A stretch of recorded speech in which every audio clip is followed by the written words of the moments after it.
So obviously, when you're playing a top tier team like Binstock and Deering, you can't just serve the seam the whole game. So a couple more clips here where you guys are going to change up your strategy.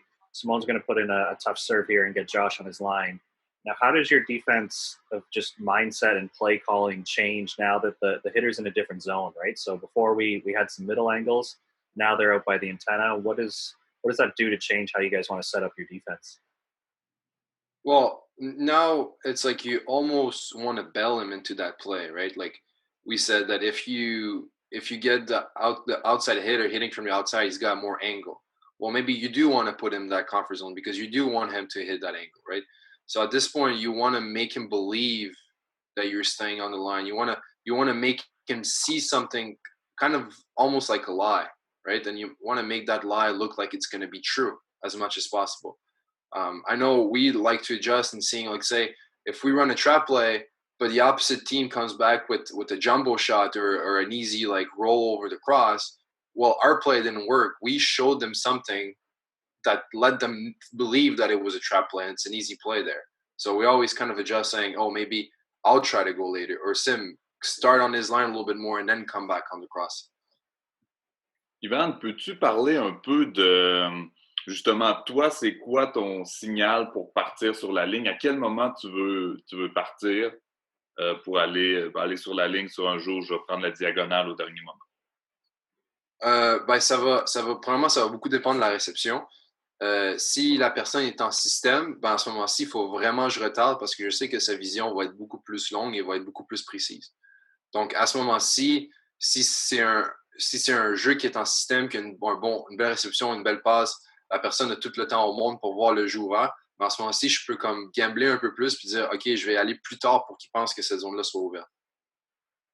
C'est un jeu qu'on a, qu'on a dû quand même travailler beaucoup. Puis je pense que Ivan, comme défenseur, souvent, peut me voir comme bloqueur. Puis si jamais, moi, sur le jeu, je veux aller très bas, je veux me cacher, puis à la dernière seconde, je vais aller prendre la diagonale. Mais si je donne de l'information trop tôt, ben là, ça devient un jeu qui est très difficile à exécuter et surtout pour Ivan en arrière, si j'ai donné l'information rapide là, au bloqueur. Exact. C'est vraiment une collaboration de voir dire, OK, des fois, j'ai même pas besoin de rien dire à Simon, dire, OK, c'est ma faute, je suis parti trop tôt, c'est moi qui ai donné l'information. Ou des fois, je dis, il me semble que je suis parti vraiment tard. Là, je regarde, ouais, Simon, tu t'es enligné un peu trop sur sa gauche, fait qu'il a vu que tu étais allé en diagonale. Puis là, éventuellement, on peut build up et dire, OK, là, on est prêt à établir ce jeu-là, puis il va être beaucoup plus efficace. Sur le coup, moi, je vois pas Ivan, fait qu'il peut en profiter pour me Exact. blâmer autant qu'il veut parce que C'est ça.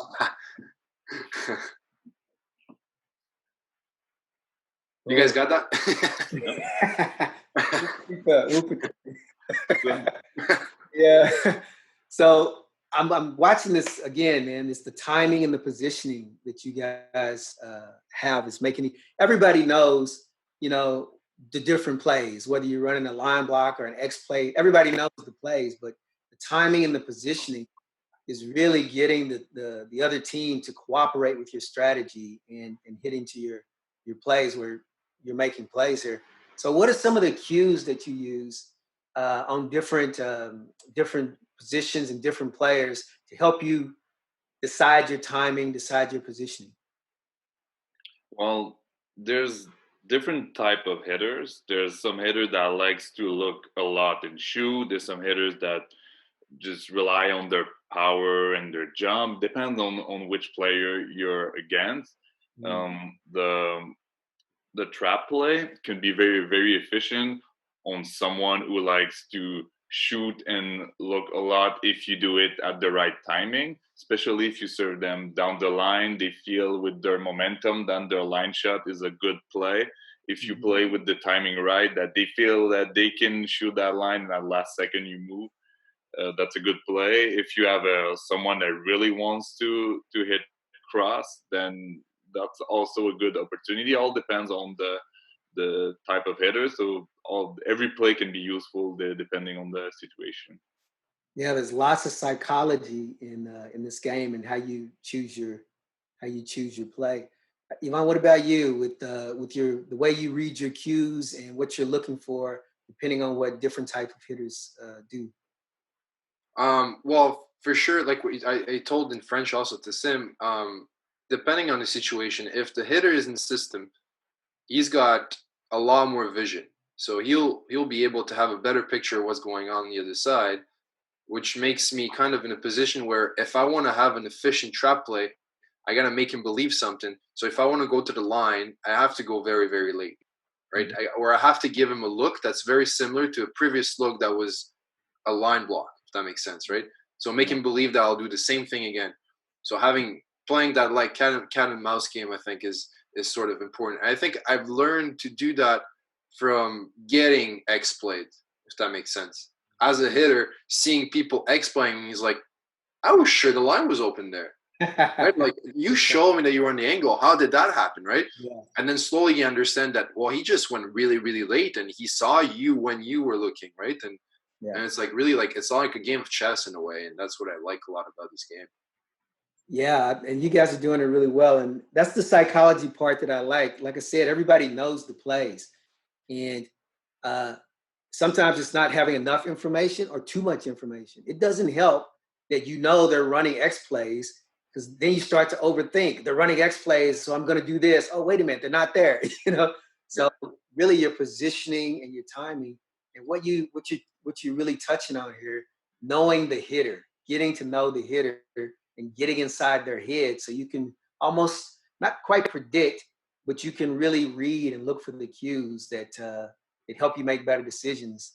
And you guys are making great plays. You can see in the score 18-13 that you're putting together some really good plays against a really good offensive team. So one thing I think you guys are very strong at is you kind of to touch on Ivan's earlier point is you guys can show a picture, but you can work out several different plays there. So there's not a cue that says, oh, if I see Ivan standing in X marks the spot there, I know this play's coming or that play's coming. So here's another play where you're going to get the attacker to hit out at the outside zone here, but you guys are going to run a different play out of it. So this still looks like it's your base defense, and you guys are obviously going to play out of it, and you have Simone jumping towards the line instead of the X play here. So can you just talk us through how you show different fronts and how you kind of work through different variations when you guys are playing?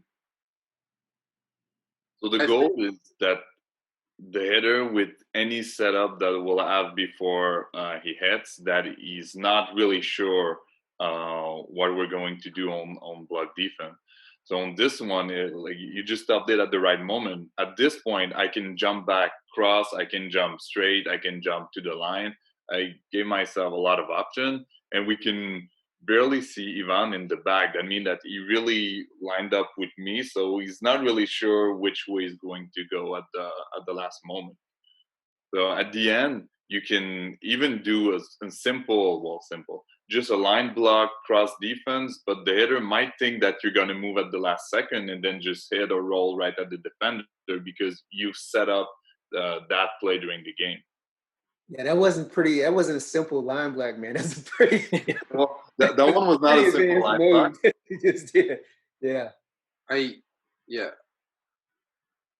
It's also important to say, like, if you go back just a little bit to where we were at the setup right here, I think that setup right here, that look that we give to the attacker is very similar to the previous look that we gave Josh on the X play, right? So if you run kind of a blend of both trap line, trap cross, and have a similar setup, it's very hard for the hitter to really predict what's going to happen. Yeah. If that makes sense, right?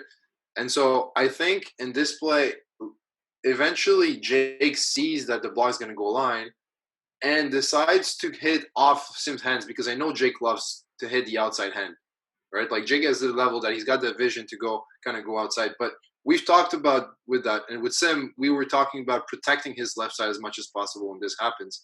That way he doesn't get wiped, right? He's not going to get wiped high. He's just going to get wiped off the side.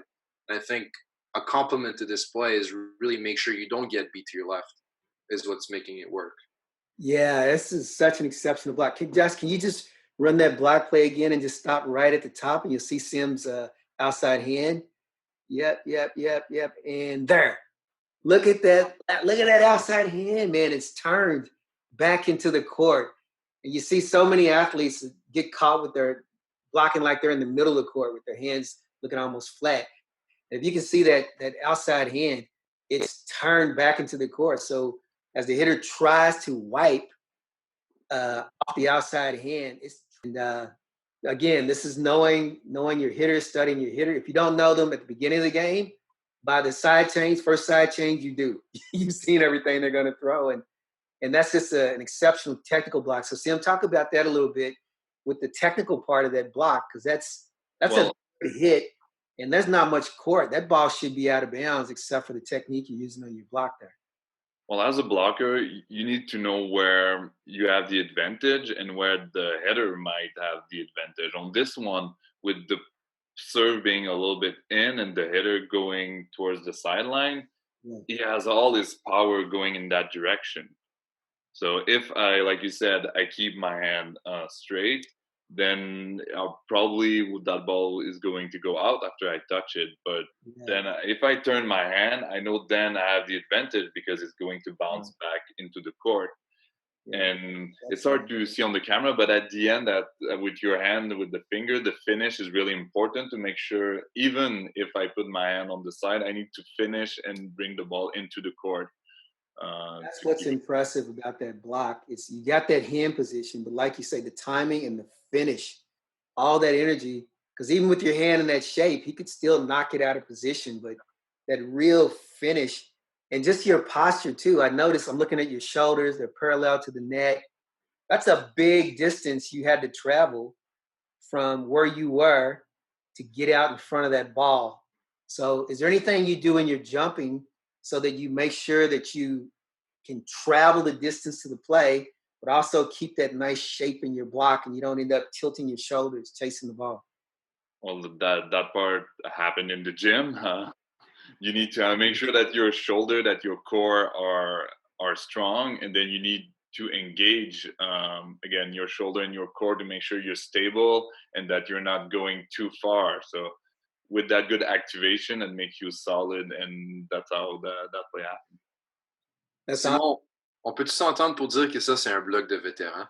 On peut dire que c'est un bloc de vétéran. Je pense qu'il y a un peu aussi de lecture de jeu, là, connaissant un attaquant qui aime revenir sur la ligne. Mais oui, effectivement, c'est le genre de stratégie en tant que bloqueur que tu apprends et que tu utilises quand tu es rendu confortable et que tu as des bonnes lectures de jeu. Cool.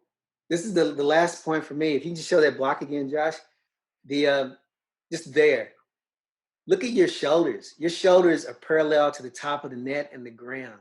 So what I see with a lot of players, when they jump one way or the other, they end up tilting their shoulders to get that hand that's away from the ball, the inside hand. They're trying to get it level with the outside hand. But you're really doing something with your shoulders and your hips there to keep your shoulders parallel to the ground. And that way your outside hand is really leading the play. And oftentimes when people are blocking, it's their inside hand that's really kind of feeling dominant. And that's how they get tooled. But you're doing a really great job there of keeping your shoulders, there you go, parallel to the ground. And it really lets you be really strong with that outside hand instead of flying at it with tilted shoulders and then getting the hand knocked out of the position. So is that a trained thing for you? And how did you train yourself to do that? Well, as a blocker, the more you play, the more you get the information at what works and what doesn't. Well, if you pay attention to videos and for me, the more compact I stay as a blocker, the more efficient I am. A lot of blockers think they need to go super high. If you look at a lot of blockers on tour, their blocks are not happening when they have their armpit over the net. Sometimes you're just cutting that angle, make sure you have your hand at the right place. So on that block, for me, it was just to make sure that quickly I put my hands over the net, I stay stable and strong and not try to overdo it. I think that's something as a blocker that the faster you learn, the more efficient you're going to get. Yeah, that's cool. And Yvonne, with you, I know the ball gets blocked here, but still it's that timing that creates a call from the partner.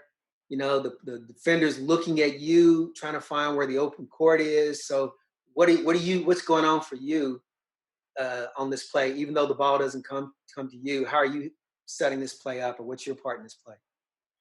Well, like I said, the first thing is giving him one look where he would think that something is happening, but really it's the opposite that's going on, right? So that's where the setup comes from. And then the second thing is fixing my priorities, because even if we make a good defensive play, I mean they can still hit cross, they can still cut shot, they can still like shoot line. I think with my movement coming from left to right, the line shot is kind of my last priority because it'll be really hard to come back after that side shuffle. Yeah. But I do set my priorities to a good deep swing if it comes to me, or second priority, chase down that little cut shot. I think that's, and then the rest of him just did the whole job here. So I really Awesome. like your timing here because Jake is known to be a pretty good looker, like a high level guy who's got good vision. You don't move until he's on the ball, so you can see his head. He's fully on the ball now. You're still like a statue, and then you make your move, right? So you've kind of shown him a picture and taken it away. So again, the timing of this play, I think, is just exceptional because you know he's going to look for information. You give him nothing, and then you go to your responsibility. yeah. Yeah, that's key. That's a key call there, Josh. Awesome.